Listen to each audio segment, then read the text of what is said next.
They say life is a gift, but for Samuel, life often felt like borrowed timepiece, a ticking clock, counting down faster than it should. Born with sickle cell disease, Samuel learned early on that life isn't fair. From the very moment he could understand pain, it was a constant companion, sharp, unrelenting, and always present. His body, unlike his friends, didn't let him run freely or play without consequences. The world outside was full of adventure, joy, but Samuel's body was an ever-present reminder of the limitations that his conditions comes with. While other kids play soccer, laugh, and climb trees, Samuel often lay on the couch, his body filled with agony, the sickle cell in his blood causing clothes and restricting oxygen. It wasn't just the pain, it was the isolation. He watched, unable to join in, trying to hide his hurt, his pain, his agony. But it was clear to everyone that he wasn't. "I am fine,"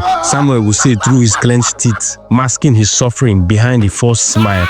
But Samuel was never fine. The worst part wasn't just the pain or the fear of knowing when the next crisis would hit. It was the misunderstanding that followed him like a shadow. People didn't understand what sickle cell really was. Why can't he just play like everyone else? Why are you so weak? You look fine. Why are you not running with other kids? Samuel wished he could explain to them. He wished he could make them understand that he wasn't weak, that it wasn't just laziness, that his body was literally working against him every second of the day. In school, some teachers dismiss his absence as excuses. He would be absent for a week, sometimes two. Recovery was a crisis, but when he returned, the whisper started. "He's always sick. They say he got sickle cell, but it looks like he's just faking it." It didn't help that some of his friends and classmates whispered that he was cursed and it was God's punishment. But Samuel wasn't cursed. Samuel was just born with a disease no one could see,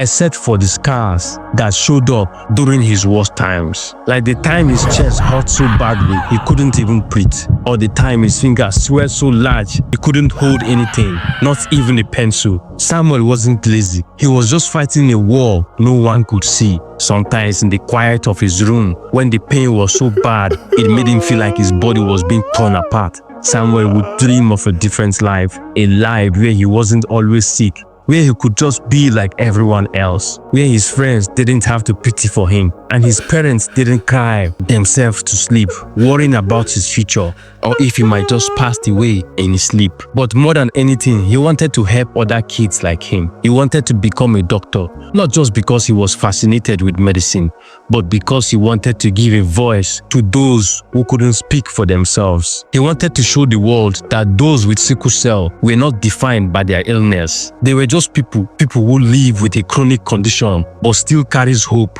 One night, Samuel was in the hospital again, his body filled with pain. His mother sat beside him, praying, begging God to give her son more time. The doctors had told them time and again that sickle cell was a lifelong condition. There would be pain, there would be crisis, but there would also be a moment of grace. Samuel's mother held his hand tight. "I am not ready to lose you, my son," she whispered. Samuel smiled weakly. "I am not going anywhere, Mama." Though deep down, he knew he couldn't promise that. A few days later, he passed away in his sleep. Every child born with a sickle cell disease deserves a second chance to live full, healthy life, but they don't always get it. Sickle cell is a disease, an inherited blood disorder that affects the red blood cells, causing them to take on a sickle shape. The abnormality makes it hard for cells to move through blood vessels, causing pains and shortage of oxygen in the body. It's a constant battle. There's no cure for sickle cell disease, but there's hope. The hope lives in prevention. The key to preventing sickle cell disease is genetic counseling and screening before conception. Couples who are carriers of the sickle cell traits, meaning they each carry one copy of the gene but don't have the same disease, can pass it on to their children. By getting tested and understanding the risks, people can make informed decisions, avoiding bringing children into the world who will suffer unnecessarily.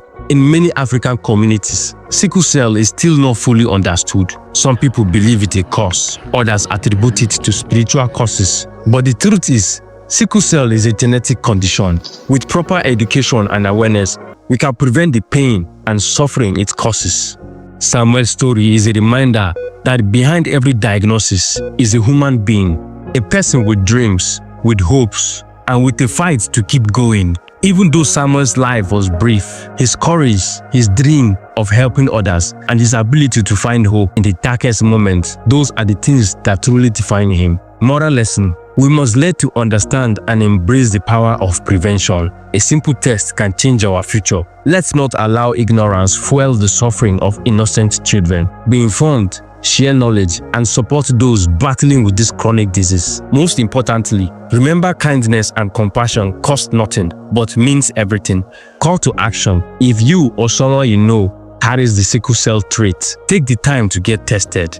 Help spread awareness about the importance of screening and genetic counseling. Together we can give our children, like Samuel, a chance at a longer, healthier life. And never forget that every person, no matter their illness, deserves love and understanding. Thank you so much for listening to my podcast. I hope you enjoyed it. My name is Stanley Chooks, aka Advance, aka Pink, the Fine Boy.